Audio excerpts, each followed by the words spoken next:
Hello students, here is Ashu Gupta, Assistant Professor. Again welcomes you all on the behalf of the Indraprasth Law College. In today's lecture, we are going to discuss about the rest of three mode of acquisition of territory. We have already discussed in the previous lecture about the territorial sovereignty and the remains two mode of acquisition of territory, namely occupation or prescription. You have seen that videos from these lecture series and know about the occupation or the prescription, which is already mentioned in the previous lecture in the name of mode of acquisition of territory. And here we are going to discuss about the rest one, that is called as accretion, cession and conquest or annexation. So let's discuss about the rest of three mode of acquisition of territory. So first we have to discuss about the accretion, which is the third mode of acquisition of territory. Accretion means you can say that it is a geographical process by which new land is formed mainly through natural causes and becomes attached to existing land. Examples of such a process are the creation of island in a river mouth, the drying up to or the change in the course of a boundary river, or the emerging of island after the eruption of an undersea volcano. And when the new land comes into being within the territory of a state, it forms part of its territory, and this causes no problem. However, in case of drying or shifting of a boundary river, the general rule of international law is that if the change is gradual and slight, the boundary may be shifted. But if the change is violent and excessive, the boundary stayed at the same time and the same point along the original riverbed. And you may also see that in the mode of accretion of acquisition of territory, if we talk about in deep that where a new territory is added mainly through natural causes to territory already under the sovereignty of the acquiring state, the acquisition and title of this territory need no formal act or assertion on the part of the acquiring state.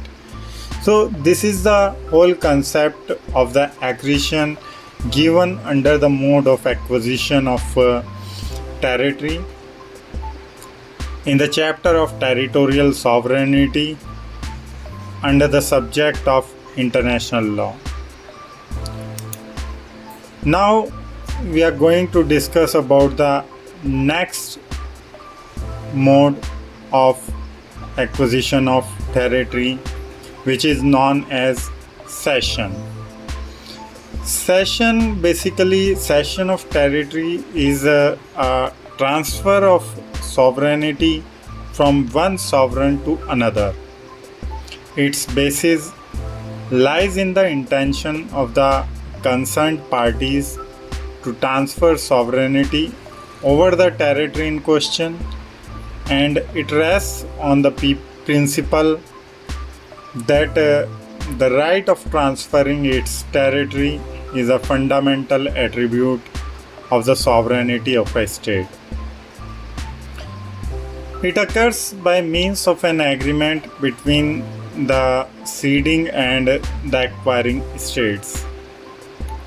The cession may comprise a portion of the territory of the ceding state or the totality of its territory. In the latter case, the ceding state disappears and merges into the acquiring state.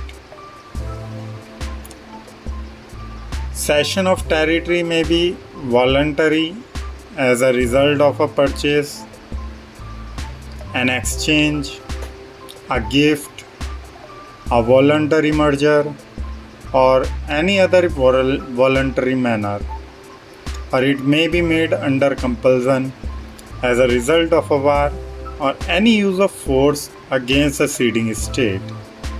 History provides a great number of examples of cession.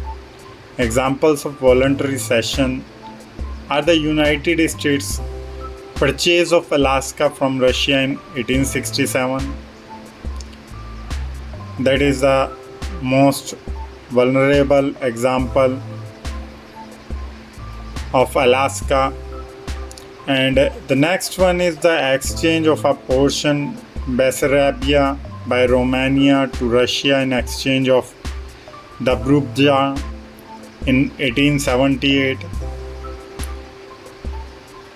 Just like that, the next example is the France gift to Venice to Italy in 1866 and the voluntary merger of the Republic of Texas into the US in 1795.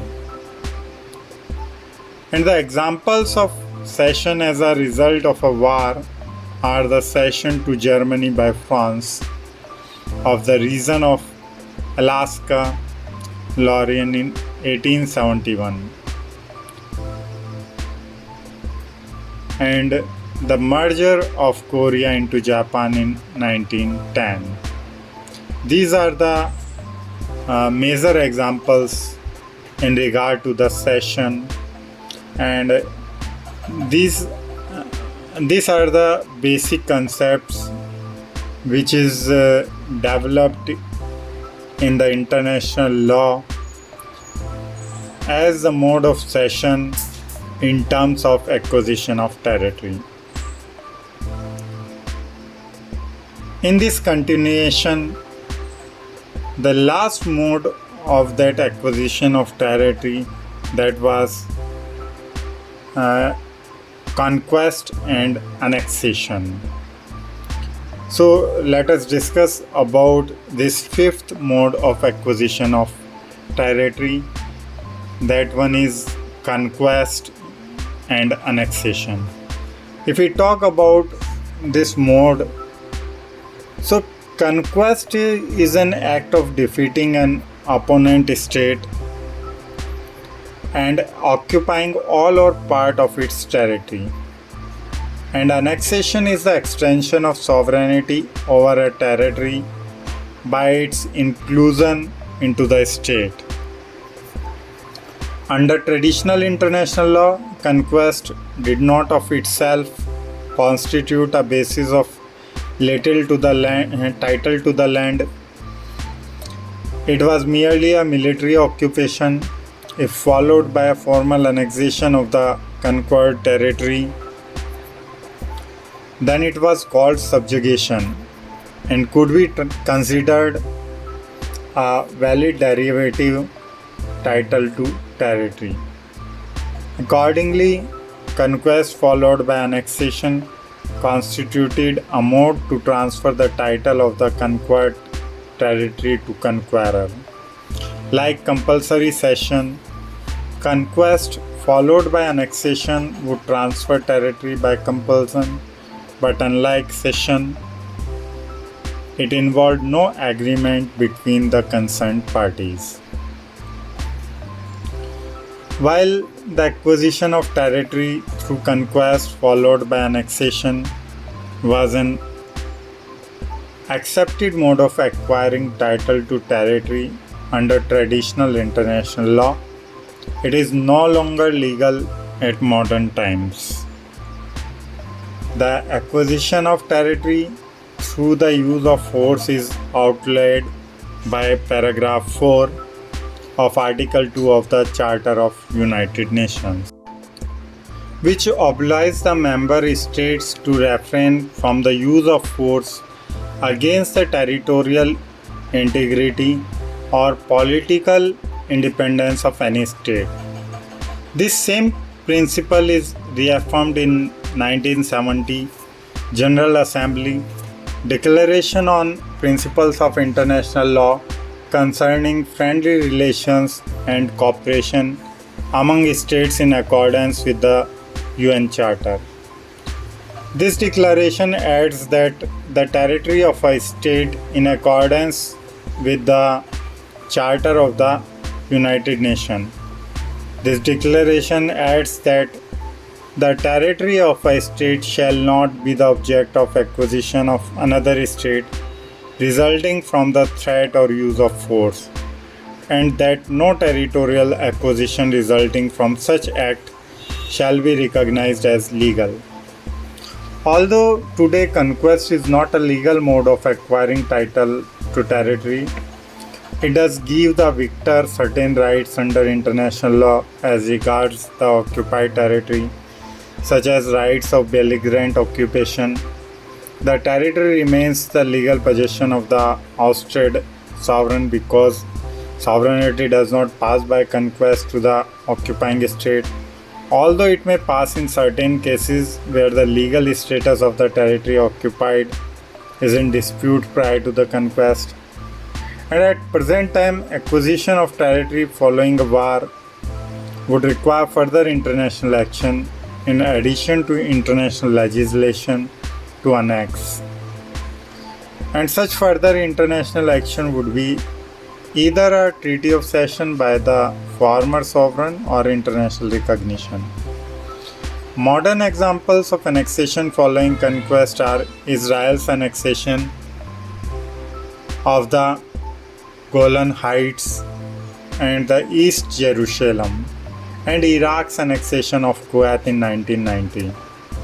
In case of Iraqi annexation, the Security Council adopted the resolution 1662 of 1990, declaring that this annexation has no legal validity and is considered null and void, and called upon all states not to recognize this annexation and to refrain from actions which might be interpreted as indirect recognition.